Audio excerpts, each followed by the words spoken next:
All right, everyone. Good evening. Sabadi Tukwan, Sabadi Palme Pinong.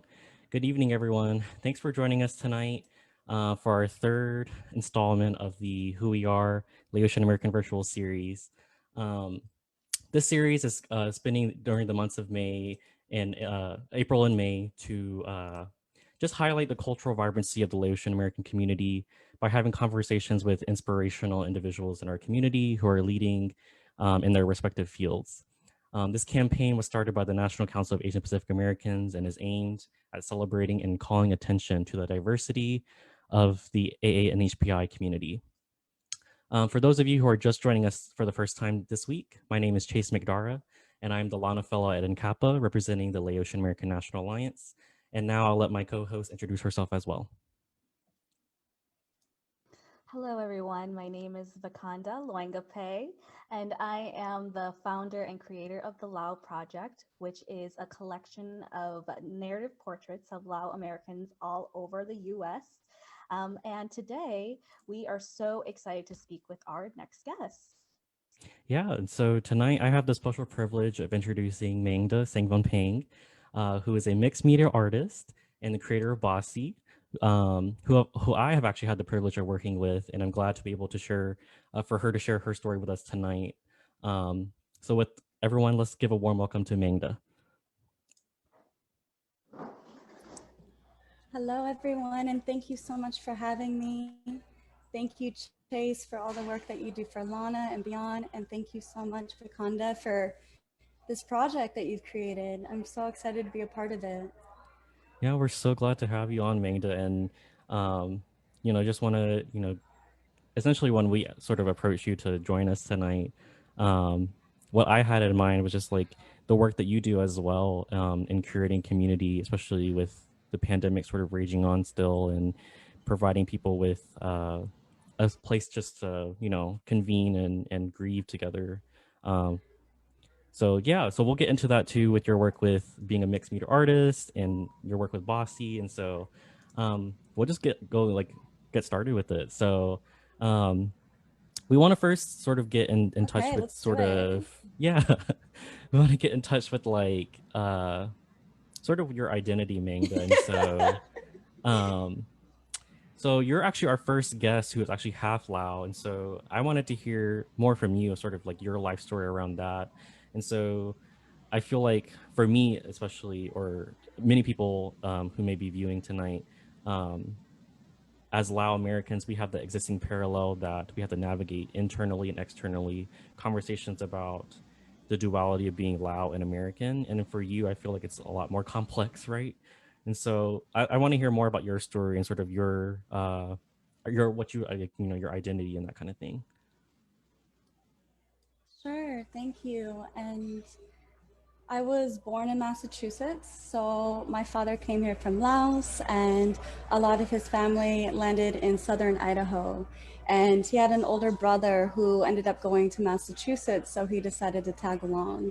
And so in Massachusetts, he met my mother, who is a multiracial American white woman, very mixed herself as well. And it just so happened that they had me, and then they thought it would be a good idea to go back to Idaho, where a lot of his family was still at, to raise me instead of being raised on the East Coast. And so when I was a little girl, I just remember that the majority of my life was spent out on a countryside. So we lived near a farm.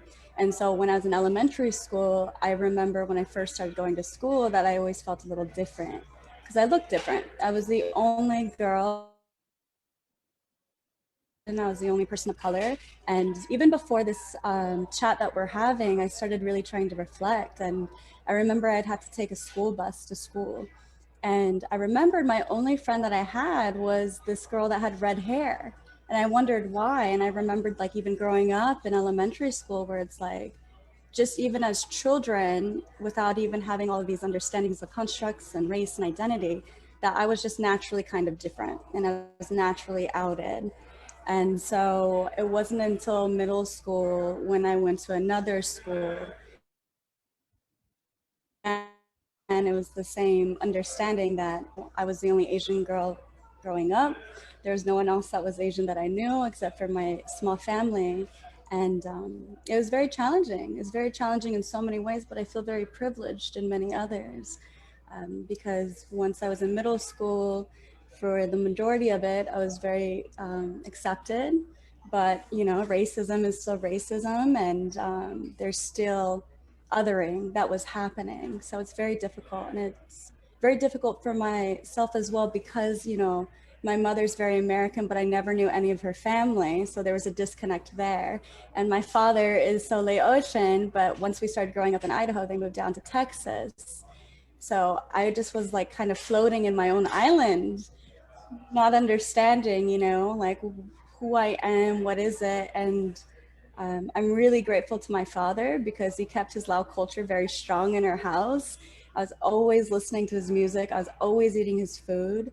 But outside of my home, there was no other thread. There was no temples. There was no family. And so, you know, there's a lot happening there. So in terms of identity, it's like within my environment, it was difficult. And then even within, you know, Asian culture or American culture, I'm always floating somewhere in between. So Yeah, that's a really unique like conversation to have, I think. As I feel like even for me in my personal experience, I'm like full out, right? And I still feel like there's like this disconnect with culture and community as well, even from where I grew up. And so it's a very, you know, unique perspective to have. And I'm wondering too, because you know, you said you were very close to your dad, and that's how you got sort of inundated with Lao culture and Lao heritage as well. So um, was that like from a really young age where you were like, you know, we'll get to talking about BACII and sort of your inspiration with that and the work that you do for there. Um, but where did you sort of start? Like, were you at a young age where you were sort of in these ceremonies or being taking part of them and trying to understand sort of what they were trying to address, or was it more like later on in life?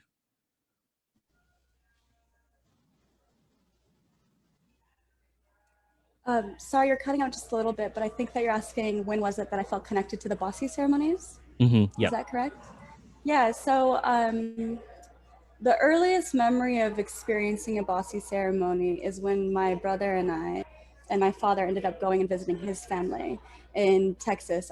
I might have been 9 or so, but I know that I may have experienced it as a child. But for my earliest memory, that's when we went to go visit them.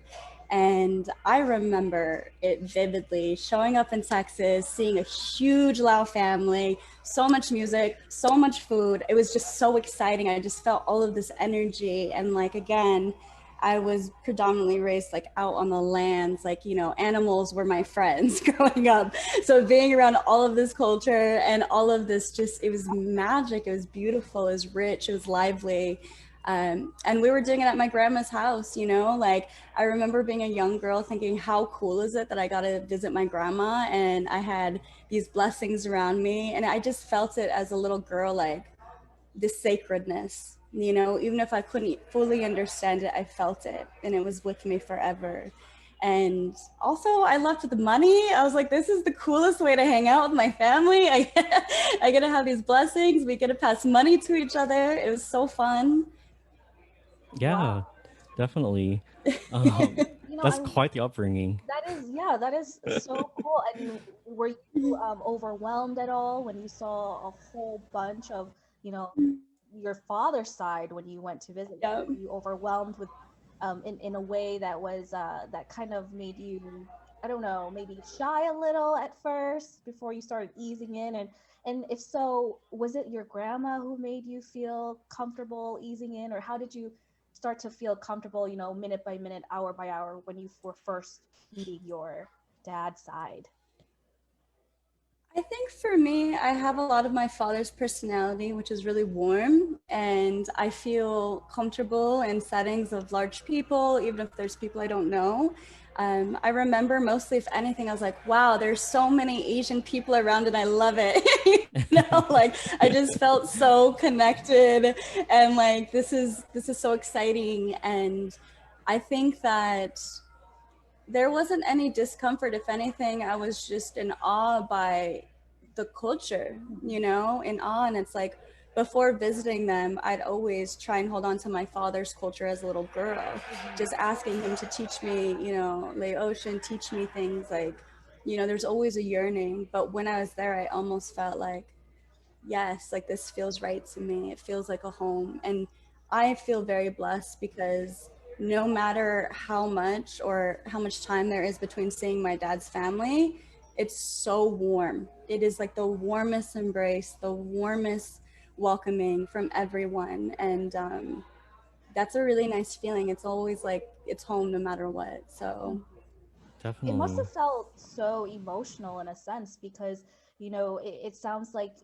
being introduced to Lao culture was very much harnessed through your father, through the music and the food that you grew up with in your house. And now to just go out and meet his side of the family and now see the food and the music that's just also familiar, not from your dad and now from other people. That must have been such a emotional experience. Like, all of these familiar things that you knew from your dad, you're now getting from other mhm. people. That must have felt so emotional.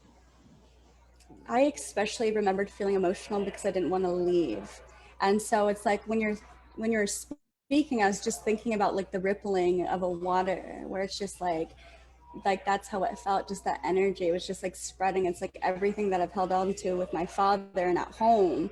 It was just like this rippling expansive effect when, you know, I'm with my huge family. Hmm. Yeah, I I think also that's wonder, definitely. Oh, yeah, go ahead, Vakanda. well, I want to know, you mentioned that you looked different at where you grew up. You were the only Asian girl, and your friends were animals, and so when you went to school, you felt different. So, during those moments when it was hard, when it was just tough emotionally and mentally to deal with feeling different, who really stepped in and really took care of you during those hard times to still have you had that spirit to still embrace who you are when you were young?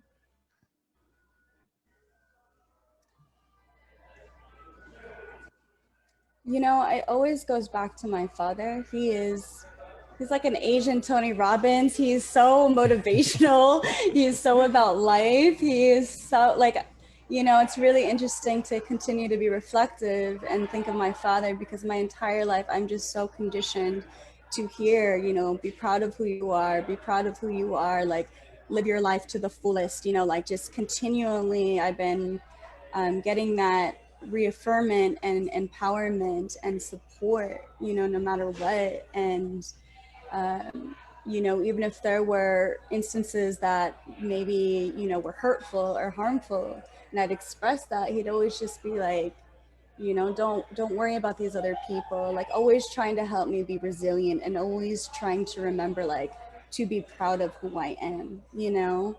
Um, and I think like there was a lot of support from my father in that way, and you know, I'm very lucky Mm-hmm. for that. Mm-hmm. I see. Yeah, as you're sort of talking, Mangda, and just speaking about your family, I think a lot of that sort of resonates with a lot of Lao families as well. It's sort of like sort of resilience and community that's sort of built at the family level, right? And so a lot of that sort of resonates. I feel like with Vakanda and I as well, and people that are viewing that our community and our families are very much so interconnected in a way that you know you really learn a lot from each other, both between generations, right? And so, um, with that, I do want to, highlight as well, sort of uh, the influence that you have from Lao culture in your work as a mixed media artist. And so, before we do get into that conversation, I do want to pull up your Instagram and show some of the viewers some of your artwork as well. And so you can sort of pinpoint and walk us through that as well. But um, I have to say personally, I do really enjoy going on your Instagram and really viewing the pieces that you Yeah. do. And so I'll Thank start sharing you. the screen now, and you can just run it through us, and we can go through with that. So we have pulled up now. We have Mangda's personal Instagram account, and so you can see here it's very aesthetically pleasing, I would say. And so, Mangda, if you could just share with us sort of the artwork that you have and sort of we can talk about sort of the inspirations, because I know people who haven't sort of visited the Lao project's narrative portrait on Mangda or anything about her websites. There is different artworks and showcases that she has presented, and so a lot of it has been influenced. Some of it, at least, has been influenced by Lao culture and her heritage. And so, Mangda, if you could just walk through with us sort of these sort of works and talk about your work as an artist. Sure, thank you for all of those very kind words. I would say just what's on the screen right now, these are postcards that I made. So I wouldn't necessarily say that this is completely influenced by my culture. This is from a vintage book that I had, but these were pandemic postcards to my loved ones. So just friends that I wanted to send some love in the mail to. There's my grandmother, beautiful, radiant grandmother right there, smiling next to a money tree. But the latest ones beneath this, there's a lot of materials moving down. Are you able to Yes. go down a little bit? Great. I'd even say a little further down. This is all a little bit of pandemic expression here. Yep.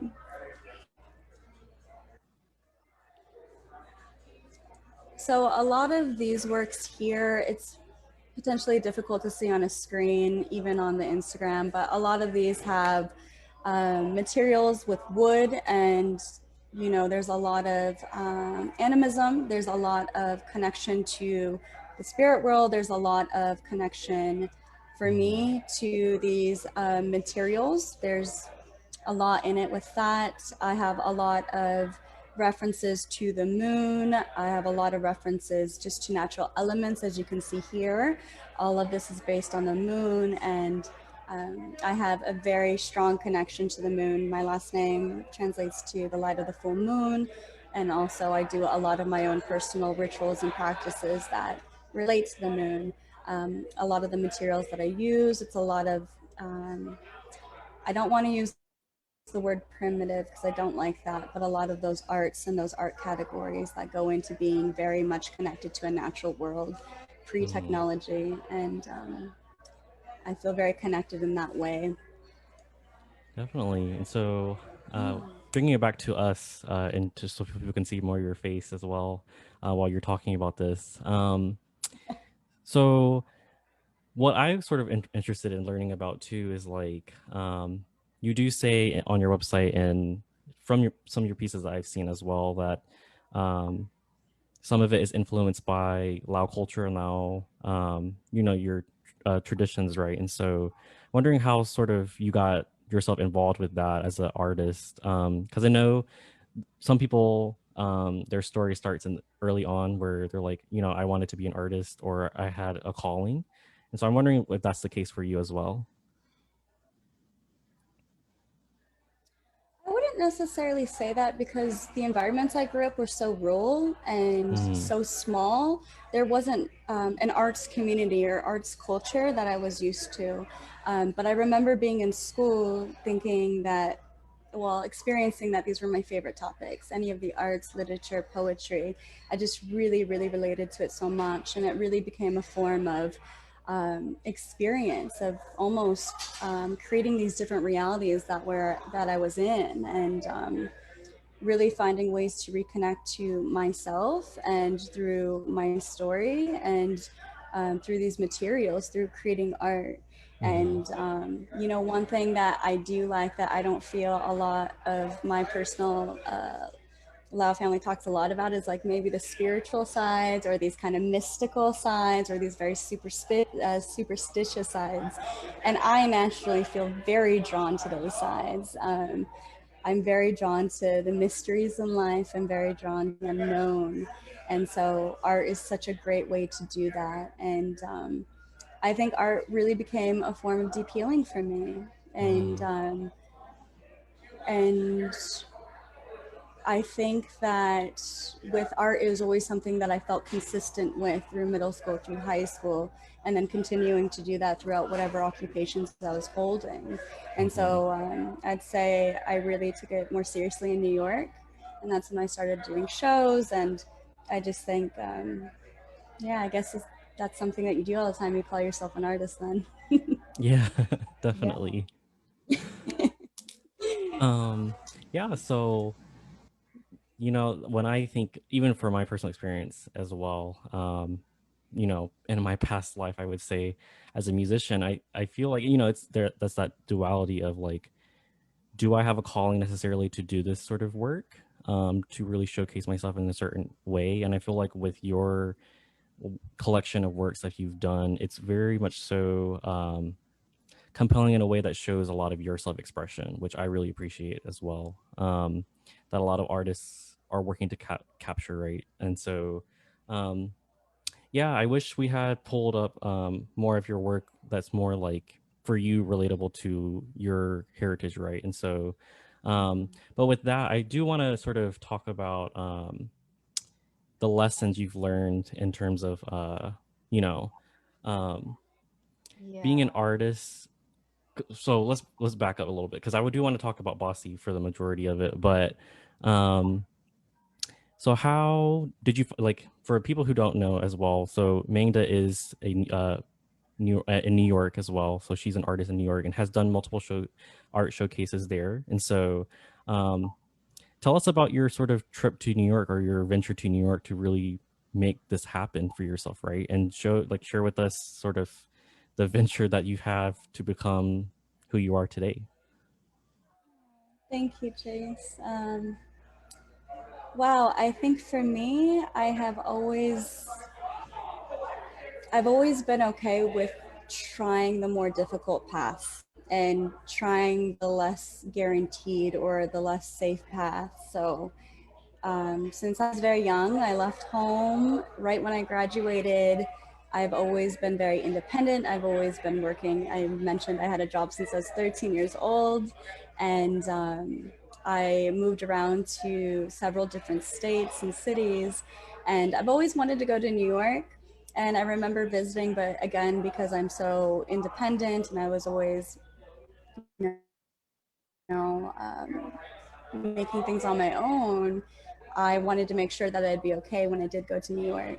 And before I moved to New York, I was living in Oakland, California, and I was ready. And once I got there, everything just happened very how it needed to. It's um, throughout this entire time, I was always creating, I was always making. And then when I was in New York, I found an art studio space that I could afford.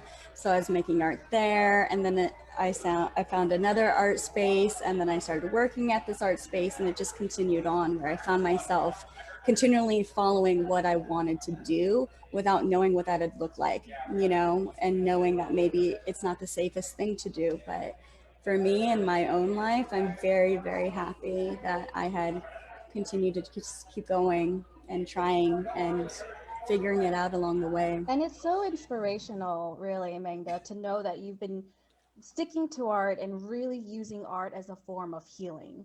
And what's so crazy and so beautiful about it is, not only is that something you keep for yourself, but you really share that to become a energy healing practitioner, which I am so excited to learn more about. But before we do that, I do want to get into looking at the Lao project narrative that you did. And thank you so much for submitting Yes. your narrative project for us. And for those of you who are just tuning in, this is Who We Are, the Laotian American virtual series. I'm Vakanda Loingafe. I'm Chase McDara. And here with us is Mangda Sengvanhpheng, a mixed media artist, an energy healing practitioner, and the creator of BACII.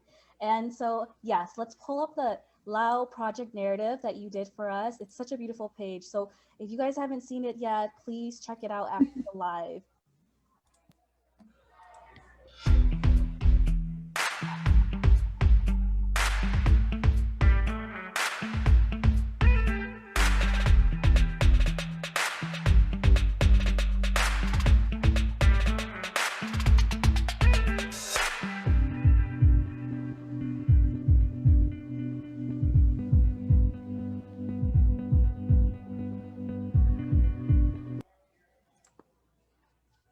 Wow.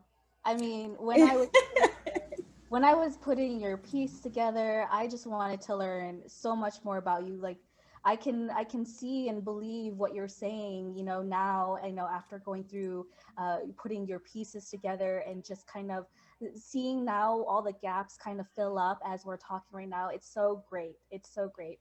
And so, I really want to hear more about the lessons that you learned, of course, the lessons that really got you to find a way of healing, but also you really go about in sharing your lessons. I mean, you are an energy healing practitioner. I mean, you started BACII. So talk to us about that transition and wanting to open up and really share your powers with everyone. Thank you so much. And that is such a beautiful portrait. I felt it when you sent it, so thank you. You know, along with art, I've always been immersed in, mindful or these mystical healing modalities. So that means I've always found myself very interested in Eastern healing modalities, very interested in meditations, yogas, energy work. And this is something that I've been studying and continually. Again, it's the same constant. Art and these healing modalities have always been the same constant throughout my life. And both of these, I don't know, practices, industries have been something that's really helped me. And that's something that I would love to continue to share in my work. And I have, had my own experiences. I lived in India for a month with monks. Like I've done a lot of just different random journeys. And it was until, when my mother passed away, I found myself in this completely different journey. And this is with what a lot of folks call death doula work, or end of life doulas or end of life guides. And again, it was the same thing. It just all happened very serendipitously. I had a friend that had told me when I had shared my story a little bit with her about my mother passing, that she's like, you are performing this work. And so it wasn't until I felt more comfortable in my grief to even explore, this other modality. And it really resonated with me, especially being in this Western society. And we all have our different relationships with the end of life, our own experiences with death. And for me, it just everything came aligned with all the art, to continue to be creative with all of these healing modalities that I've been using in my own life throughout my entire, for a long time in my life, and really to put it all together. And I am so passionate about BACII and my work with BACII, because it really does align everything that has been consistent throughout my entire life, and putting it together and to be of service to other people in any way that I can. And um, I remember trying to figure out what to call this project, and it just came so naturally because with the BACII ceremonies, I had, shared a little bit earlier about one of the first most impactful ones that I remembered. But there's other ones as well that were very contrasting as well, which is I remember the first one that I experienced with a lot of Buddhist monks, and it was just, a whole different vibe, a whole different experience when one of my uncles had passed. So it's both in this very warm, welcoming embrace and gathering, and then this other one where it's very, there's so much grief happening and there's so much loss. And so with the BACII itself, and being connected to that, it connected me to my roots, it connected me to my own story, it connects us literally to the past, present, and future. So I am very, very, very grateful that I have been, continually moving forward with BACII in this work. It's so heartwarming to see what you're doing with BACII, and bringing the whole ceremony into your way of serving others. Because when I was reading that, I was really reflecting on my moment when my grandfather passed away, and we had a whole BACII ceremony. And there was a part in the ceremony when we had to pour water from one cup to another as we said our prayers. In that sense, after that, we would take that water and we would pour it in like a beautiful flower or a tree, because the thought of it is that when the sun comes out, it would evaporate the water to the sky, and therefore our prayers would go up. And so I remember before I would go pour the water out into a plant, my mom said, make sure you talk to your grandfather and invite him for dinner or invite him for lunch. And so that's what I did. And then after that, I went back in to have lunch after I poured the water out. And then after lunch, we took a long road trip back home and I fell asleep. And then when I fell asleep, I had a dream that the plant that I was pouring the water in had all of his like ashes on the leaves. And so I told my mom this imagery, and my mom is very intuitive, and she's just very like that. And she said, "That's your grandfather visiting you. He heard you." And I thought that was very beautiful. And ever since, I've always just remembered that. That is so beautiful. It is so beautiful. And I love hearing these stories so much, and especially the connections to your dreams and these connections to your ancestors. And, and that's something that I love so much in our culture. That's a continual thing I'll hear. It's a continual thing that is just accepted. It's not questioned, and it's not, being told that something's wrong or don't think that. Mhm. Thank you for sharing that. That's so Yeah. beautiful. Yeah, So I mean, Yeah. beautiful. I love that. I love that our culture really embraces dreams and visions. So, I know that when my grandmother passed away, um, I was just really ready. I would just go to sleep, and I'm like, please visit me in my dream. Please visit me in my dream. And finally, my grandma did visit me in my dream, and I know she did because I was dreaming that I was hanging out with my friends in their house, and my grandma doesn't know my friends and never has hung out with me and my friends, so to see her just in the living room of like my friend's living room, it just tells me she came to visit me. So because of that, because we take dreams with a lot of emotion and sensitivity in our culture, it was just natural that when my grandma passed away, I was looking for her in my dreams, just like how I saw my grandfather. Mm-hmm. Yeah, definitely. I think the things that you are both are touching on, right, just shows the interconnectedness of our community um, through life and death, right? I feel like, especially with Southeast Asian communities, there's always a lot of homage and respect to your elders, but also those who have passed. And it's Mm-hmm. not so much a grieving point, right, but it's a lot of a celebration of life. And so, um, I don't know the official Lao term for it, but we do have the 100-day ceremony after a person has passed, and the annual ceremony afterward. And so I do feel like our community is really celebrating, those losses when we do experience them. And so I do want to talk to Mingda because I do want to get more into talking about BACII as well, and sort of the future of what Mm-hmm. your work is going to be doing. And so you do hold sort of a monthly series called the Salon of Impermanence. So I do want to touch base on that and give a shout out to that. And so talk us through that and sort of how you sort of developed this series and the functionality of it for not only right now, in the beginning, I felt like when I actually attended one, it focused a lot on sort of the response to COVID-19 in Asian American spaces, right? And so now you're sort of moving broader and going into more BIPOC spaces, which is great. And so I want to hear a lot about that as well, sort of how you sort of started that series. Yes, and again, yes to so much of our culture celebrating life through death. I think that is one of the most beautiful, rich parts of our culture that we share. And with Bossy, when I first launched it, I had no intention of this happening before COVID-19 at all. And it all happened right before COVID hit New York City.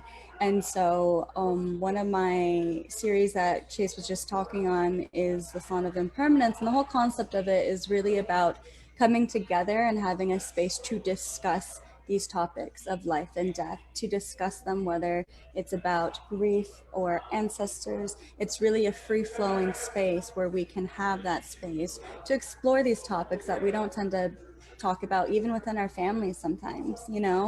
And I continued doing that almost every month because I continually heard how um, just grateful people were to have that and to be able to express and be able to talk about these things that are usually not discussed.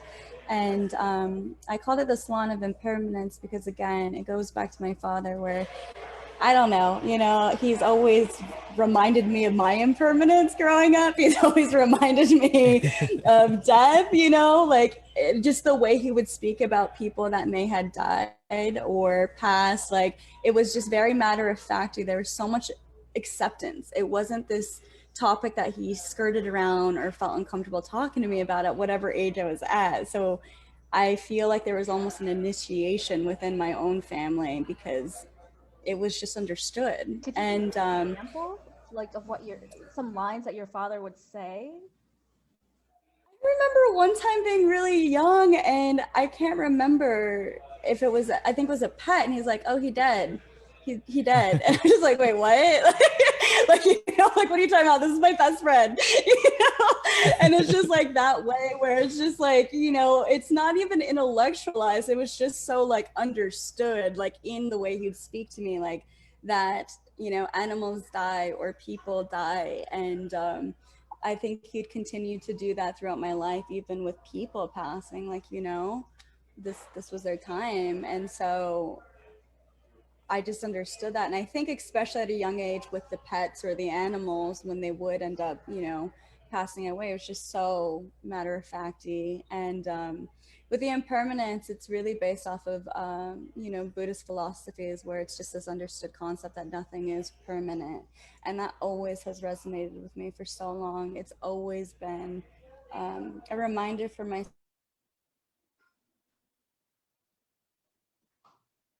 Oh, we may have lost Mingda. Let's see if we can For- bring her back. Yeah, we'll see. And for those of you guys who are just tuning in, this is the Who We Are, the Laotian American virtual series. And my name's Vakanda. I'm Chase McDara. And right now we're trying to get Mangda Sengvanhpheng back. She's a mixed media artist, an energy healing practitioner, and the creator of BACII. And we're discussing with Mangda on how she brings Lao culture into her work, which is BACII, and her way of living and her art. So Let's see if we can get her back. But yeah, and so just continuing the conversation to everyone about Mangda. I have actually been to some of her events as well, and so um, Mangda's work does really involve grief counseling and also celebration of life, as she has sort of hinted at. And so one of the things I did want to bring up about her work is that she does a very great job of tying in sort of conversations, as she just mentioned, Buddhist topics and understanding into her work. And so a lot of those spaces that she has held has been for Asian Americans. And as I mentioned before, has sort of been branching out to the greater BIPOC community. And so she has been able to um, just create a community of not only people who practice energy healing, but just people who are searching for those kind of conversations that involve grief work. Because I think that's something that in our modern day society, that's not really mhm, addressed all the time, right? Like, how do we yeah, grieve? Especially during this pandemic, it's been super absolutely. difficult to really hone in and really internalize what everyone is sort of going through, right? And so Mhm. um, I really feel like with Mangda's work with Bossy, it's really much so her way of really being, you know, integrating sort of that work Mhm. into how we sort of reflect on our current status with the COVID pandemic. So Mangda is back now, and so um, yeah, Yeah.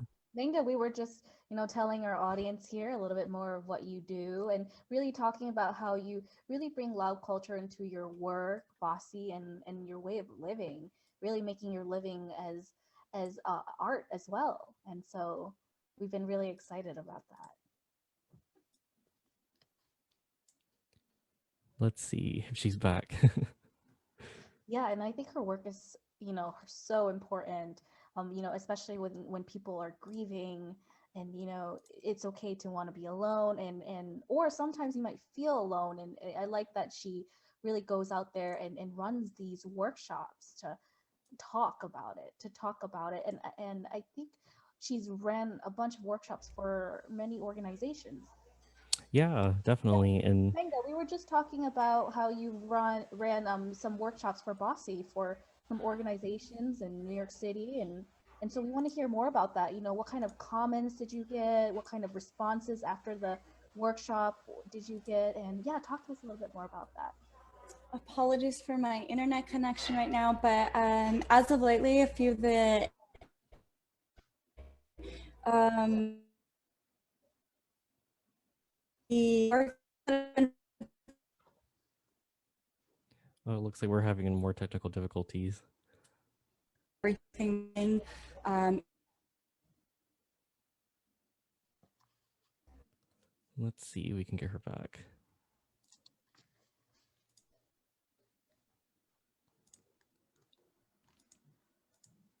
But while we wait for her to come back, to sort of highlight what Vakanda's, the question that you're asking Vakanda about sort of her work with community-based organizations in New York as well. Let's see, she is joining us back again. I'll let her see if we can get her back. mhm. Hello? Okay, we're Hi. back. I'm so sorry. All No. of my is glitching out right now. Oh, I apologize. no, it's fine. We were just talking about you were just telling us about the workshops that you read, and what were the comments, what were the reactions, how did people experience it when they were going through it? Talk about that experience. Yeah, so recently, given the increase in the anti-Asian hate crimes and what's been happening in the world, I've been really focused on a lot of Asian grief workspaces and BIPOC spaces. And so that has been extremely invaluable in terms of being connected. And I think that for me personally, the word grief was never in my vocabulary growing up. Like that's just a word or an experience that that my family focused on. And so just as I continue to do the death work, the more that I realize learning about this grief work, how invaluable it is to our well-being, right? And how invaluable it is, especially in the Asian community, to be able to have these spaces to discuss what our experiences are, to discuss the losses. And grief is, I mean, it is such a multi-layered experience topic, and this is something that we experience from all kinds of loss, all loss. It could be just our physical losses and even our emotional losses, intangible losses such as safety, right? And one thing that I continue to hear is many shared experiences of this is like we didn't really feel like we could discuss these topics or deserve to, or really felt comfortable centering ourselves. So that's definitely a space that I want to continue being in, because also learning about how positive the effects are when we do work through our grief and work through our losses, how that healing work can really impact us for the better, to help us continue moving forward, to continue help us expanding or evolving in our lives. So that's why I'm very passionate about that work.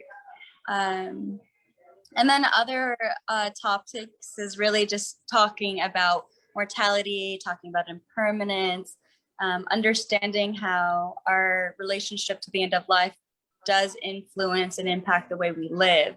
So there's a lot of work I want to continue doing around that. And I'm actually creating a new lunar course that I'll be sharing next week on. And again, all of this roots back to our well-being. I want nothing more than, everyone in the world to heal and expand and reap the benefits of what may come of that, but especially, our Lao families, our Asian communities, BIPOC communities. And what kind of questions do you get in your workshop?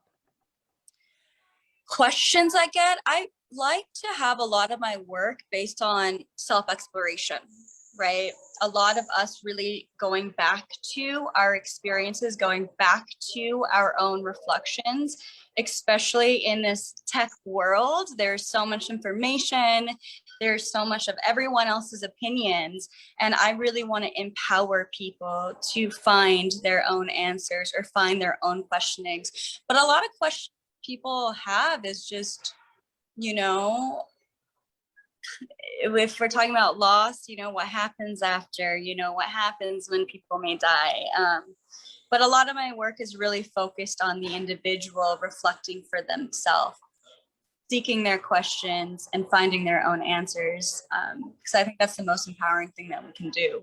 And so did they turn to you and ask, how do you suppose is the best way to live on kind of questions, I also want to hear more about your next project with your moon cycles and what that means. What does that look Yeah. like? Yeah, so you know, the death work is very broad. So in terms of like, if we're just focusing on death and those questions, there's a lot of practical questions like, how can I help this person pass? How, you know, what resource can I use? Like, there's a lot of very practical logistical questions, and there's more of this almost spiritual. They're just trying to understand, right? Life, grief. There's a lot of questions that come around that. But this new project that I'm working on, I'm going to be launching it next month. And it is a 30-day lunar course exploration. And what we're going to do is we're going to sync to the cycles of the moon and that moon energy. And we're going to go through 4 weeks of self-reflection, self-contemplation, and utilizing ourselves and our own realizations, and also being in community for a month. And the whole intention behind this project that I want to do is for us to be able to formulate our own understanding of mortality, our own understanding in relationship with impermanence, and to see how that may affect us in our lives, right? Where we can find where, you know, what may be most important to us, get us closer to our deeper truths. And this is based on, yes, there's a lot of healing work, there's a lot of my own background work that is a part of this, maybe rituals and ceremony, but this is also based on a lot of research. So it's a little bit East meets West. There's so much research that shows and proves how this may be very beneficial for our well-being or for our mental health and so forth, to begin connecting to the inevitable. So I'm really excited. I'm excited to hear that. And so what does that look like, you know, day to day? You know, are there prompt questions, or is it journaling? What does that look like? Yeah, so it's going to be weekly homework. And so each week we're almost going through a different phase connected to the moon phases. And so the first week, you know, every week there's going to be journal prompts. There's going to be maybe readings, maybe even some videos, a lot of journaling, a lot of self-reflection, contemplations. And then we'll also be utilizing rituals and practices. Wow, that's exciting. I'm definitely going to look out for that. And is that going to be like on Instagram, or how are you going to announce it? Yep. So I'm going to announce this project. It should be next week on the full moon. Wow. So just on BACII's website, BACII.co. And then I'll just continue to share it on social media. Wow. Yeah, and I just want to, you know, rehash that Mangda's events and the things that she does really does build community and really provides a lot of the just needed grief work around different BIPOC communities. And for my own testament to attending one of her Salon of Permanence's events is that it doesn't always have to be like a physical death, right? And that's one thing that I really appreciate about those spaces as well, is that sometimes it could be, you know, you're mourning the loss of, you know, maybe like a dream that you had, an aspiration of your own that you're really hoping to really achieve, and you know, it's just either, you know, not going the way that you want it to. But that's sort of where I found myself in that space as well, where, you know, like it doesn't have to be certain about death. It can be more about the loss of something that you were really mourning. And that's what the work Mangda does that I really appreciate, is that at least in Asian American cultures, right, there's not a lot of ways that we sort of grieve collectively. It's more individually. So, you know, giving a really big shout out to Mangda's work and everything that you do with BACII. So, and with that, and so we'll go into our Q&A portion with the people who are viewing right now. Oh yeah. Let's pull up BACII website and take a look at that. Sure. Let me get this up real quick. Yeah. And so everyone can see BACII's website now. It's a very gorgeous website, Mangda. So, but I'll let this run, and sort of you can see more of sort of what she has curated on her website as well. And so, Mangda, you can just talk us through sort of the visualizations that you have up on here, and sort of more about BACII, I guess. Thank you. Yes, all of these images you see are images that I've posted on the social media, and I curate everything that I do, and I really try and bring a lot of intention and care. And as I had mentioned earlier, I really try and weave together everything that has been a part of me my entire life. So you see art, you know, you see all these colors, this vividness, this warmth, and that's something that I really want to visualize and demonstrate, because yes, you know, this work is based off of death or loss or grief, all of these very heavy emotions and topics, but really this project to me is about life, and that's really what it comes down to. And there is so much vibrancy, and there's so much beauty, and there's so much to see, you know, if we choose to life. And so I really wanted to pick this vibrancy in life. And yeah, these are just images that I've found. I try and utilize a lot of Asian influence images, a lot of, you know, women of color, people of colors, art. That's really important to me, even to those details. That's something I'd like to highlight through this work as well. Yeah, it's so Definitely. beautiful. We can totally feel the art, the vibrancy, and all of the emotions and the energy that you put behind it. And we can totally see that it's curated very well. And it's just so mind-boggling to go through your website, because I mean, I look through it and I just think about all these questions that come up on how did you choose this piece? Why did you choose that one? What about this do you like about it? What does it bring? What's your goal in this? And I have so many questions and just intriguing every time I look through those. Oh, thank you. I'm so glad that you can feel it. I really appreciate that. Yeah. And, you know, before we end, we do want to take some few questions, you know, from the audience here. They've been so excited and, you know, Okay. Yeah, and so we do have a few questions. And so first one is, what is something you would say that you really learned to appreciate about Lao culture? Is there anything you notice about Lao culture that is different from others? I think that the first thing that comes to me, it always goes back to that warmth, this joy and gratitude for life. At least that's been my experience within my family dynamics and other Lao people that I have been, you know, in community or relations with. It's this continual just expression of gratitude for life, and I love that. Yeah, definitely. I think that's really encapsulated in your work and everything you do with BACII as well. Let's see if I can find another question. If not, I have one for you as well, Mangda. Sort of along the lines of your work with BACII, and I know we've hinted at it with, you know, sort of what you plan on doing with the lunar cycle as well, but what do you see for the future of BACII in terms of, you know, like, do you plan on working in more spaces than BIPOC communities, or is that something you're leaning more towards? Because I know that you recently had an event with Ethel's Club in New York. So is that something you're looking more to do, or is it more going to be based on sort of just centering around more about grief still? I would love to always continually work in BIPOC spaces. I would love to continually uplift BIPOC communities, especially through healing, especially through, you know, creativity. That is so important to me. And yeah, I would say, yeah, I would continue. I'd love to continue doing that. I'd love to continue partnering with other organizations that share the same values as me. Social justice, racial justice, all of those things are absolute yeses in my book. So anyone else that's doing that, I'd love to be a part of it.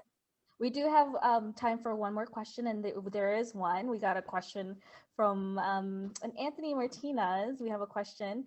What do you do? Yeah, what do you do on your day-to-day for just to feel centered? Is it yoga? Is it meditation? Is it just a routine, morning routine that you have? What do you have to feel centered every day, and what advice can you give for people to find how they could practice those you know, routines to be centered as well? That's such a great question. I personally have my own rituals. So if it works out for me, usually my day starts out where I meditate. I like to meditate every morning, and then if I get a chance to journal or write or express that way. And the most for me, the two most important is meditation and movement, however that may look. So that's usually through yoga. Everyone is different, but if you can meditate, even if it's 5 minutes, for me, it greatly shifts so much. There's apps for it. There's a free app called Insight Timer that I love if you want to do guided meditations to start out.